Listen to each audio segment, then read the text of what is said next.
Welcome to the real estate industry apocalypse.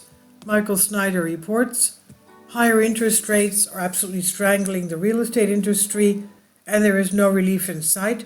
The sudden shift from a very low interest rate environment to a much higher interest rate environment has paralyzed sales. And as I discussed previously, very few homeowners that are currently looking into mortgage at a low interest rate want to sell because buying a home to replace the one that they are selling would mean taking on a mortgage at a much higher rate of interest. And millions of potential home buyers may have been chased out of the market because of the exceedingly high mortgage payments that they would be facing if they pulled the trigger on the purchase right now. So sales of previously owned homes have dropped by more than 32% over the past 2 years. In other words, about a third of the entire previously owned home market has already been wiped out. When home sales crash, everybody that works in the real estate industry suffers. And it turns out that home purchases by investors are falling at a very fast rate, even faster rate. Wall Street Silver posted the following Twitter earlier this week. A 45% drop in home purchases, bigger than 2008. Home sales are now down 31% in 2023. Without transactions, many jobs that are commission-oriented are seeing huge declines in incomes. Real estate agents, mortgage brokers, title insurance, home inspectors, all of the various categories are entering a depression from lack of transactions.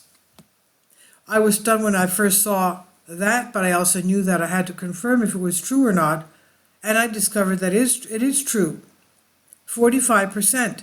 That's how much investors' purchases of homes have fallen since last year, as of the second quarter, according to data from Redfin, as home buying looks less profitable than during the pandemic housing boom. Of course, because the mortgage interest rate is over 7.2%. Now, investors, just like private buyers, think it's a bad idea to buy a home. We've got a major crisis on our hands, and it's not going to go away anytime soon. Things are even worse on the commercial real estate side. The Wall Street Journal just published an article entitled "Real Estate Doom Loop Threatens America's Banks," and that headline does not exaggerate the current state of affairs at all. Commercial real estate prices are plummeting all over the nation, and our banks have trillions of dollars of exposure. The Wall Street Journal analysis put total bank exposure to commercial real estate at $3.6 trillion, which it estimates at 20% of their deposits. Holdings of CMBS and loans to non-bank lenders accounting for $623 billion of that total at the end of last year. In the past decade, regional banks went to town on commercial loans, never expecting how quickly the tide would turn against them. Today, losses on loans are leading banks to cut back on lending, furthering the drop in property prices and more lender losses. In other words, a doom loop. Banks are already pulling back. Debt orientation fell by 52% for the second quarter year over year. According to Newark, lending volume among banks fell by 48%. M&T Bank said it would reduce commercial lending as nearly 1 in 5 of its loans to office landlords was in trouble. So many of our financial institutions are going to be in very serious trouble because of this. If the Federal Reserve were to push interest rates all the way to the floor immediately, that would help. But instead, Fed's officials continue to insist that rates are going to go even higher, and that's going to escalate this crisis into full-blown real estate apocalypse. And higher rates will also do an incredible amount of damage throughout the rest of the economy as well. This is a point that the Shark Tank Kevin O'Leary made very well during the recent interview with Fox Business. In a recent interview on Fox Business, Kevin O'Leary, the Shark Tank investor, slammed so-called Bidenomics for leaving small businesses behind. He warned that chaos is about to kick off for the little guy, which are the 33.2 million small businesses in America, due to the Federal Reserve's aggressive rate hikes. They're struggling because the Fed has raised rates up to 5.5% in a matter of months, O'Leary said. You're going to hear a lot of people crying about this in the next few months because they can't borrow anything anymore and they can't run their businesses. And he's right. Small and mid-sized businesses all over America are really struggling right now. Economic activity is slowing down all around us, and they are starting to lay off workers. In fact, in just the past 2 months, the U.S. has lost a whopping 670,000 full-time jobs. Well, one look at this month's adjustment, and it's literally a shocker. You will not hear any of this from the Biden administration or associated economic cheerleaders mentioning this, but the BLS reported that in August, the number of full-time jobs dropped again, sliding by 85,000 to 143.2 million, and followed by a whopping 585,000 plunge in July, which brings the 2-month total drop in full-time jobs to a whopping 670,000, the biggest 2-month plunge since the COVID lockdown in early 2020, when 12.5 million full-time jobs were lost in 1 month. When the official numbers that the government gives us start looking this bad, you know that the hour is late, and the job cuts just keep on coming. On Wednesday, we learned that Roku will be conducting a 3rd round of layoffs.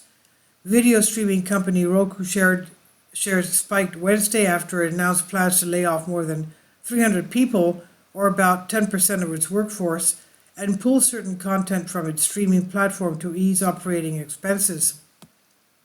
This is the 3rd round of layoffs from Roku in recent months, after the company let go of about 400 employees total between November and March. The company had roughly 3,600 full-time employees across 14 countries at the end of last year, according to its annual report. I actually really like Roku, so I hope they can turn things around. But the reality of the matter is that everyone is going to have to deal with the very hard times that are now upon us. Hordes of middle-class Americans are being pushed into poverty, and hordes of impoverished Americans are being forced into the streets. So for this year, we have actually seen the biggest ever spike in homeless people living on the streets. The United States has seen the biggest spike ever in homeless people living on the streets, as preliminary figures showed a record 11% increase in 1 year. There are nearly 600,000 rough sleepers across the cities and towns in America, and the jump from 2022 to 2023 so far is the highest since the government started tracking data in 2007, according to the Wall Street Journal. Places like Oakland and San Francisco in California have become hotbeds for homelessness, as people living on the streets are like drug tourists who arrive to have easy access to narcotics. But this is not supposed to be happening. The Biden administration told us over and over again that Bidenomics was working. Of course, the truth is that we have now entered the very early chapters of full-blown economic nightmare. Things are going to get a whole lot worse for the real estate industry, and things are going to get a whole lot worse for the economy as a whole. So I hope that you've been getting prepared for what's ahead, because most Americans are going to get completely blindsided with what's coming. This is by Michael Snyder. He says about the author, "My name is Michael, and my brand new book entitled End Times is now available on Amazon. In addition to my new book, I've written 6 other books that are available on Amazon, including 7-Year Apocalypse, Lost Prophecies of the Future of America, The Beginning of the End, and Living a Life That Really Matters, Commissions Earned. When you purchase any of these books, you help to support the work that I'm doing, and one way that you can really help is by sending copies as gifts to family and friends. Time is short, and I need help getting these warnings into the hands of as many people as possible. I have also started a brand new Substack newsletter, and I encourage you to subscribe so you won't miss any of my articles. I've published thousands of articles on the Economic Collapse blog, End of the American Dream, and the most important news. And the articles that I publish on those sites are republished on dozens of other prominent websites all over the globe. I always freely and happily allow others to republish my articles on their own websites, but I ask that they include this about the author section with each article.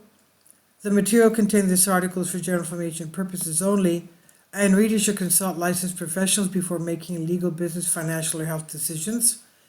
These are such troubled times and people need hope. John 3:16 tells us about the hope that God has given us through Jesus Christ. For God so loved the world that he gave his only begotten Son, that whosoever believeth in him should not perish but have everlasting life. If you have not already done so, I strongly urge you to invite Jesus Christ to be your Lord and Savior today. And this is by Michael Snyder on the Economic Collapse blog. Please leave your comments, and thank you for your support. Finally, support my Patreon account. The daily posts are 5 videos daily, and they are totally different from what I have on my YouTube channel. Thank you so much for your support and that you find all my content so interesting. You'll find the Patreon account details in the description box below.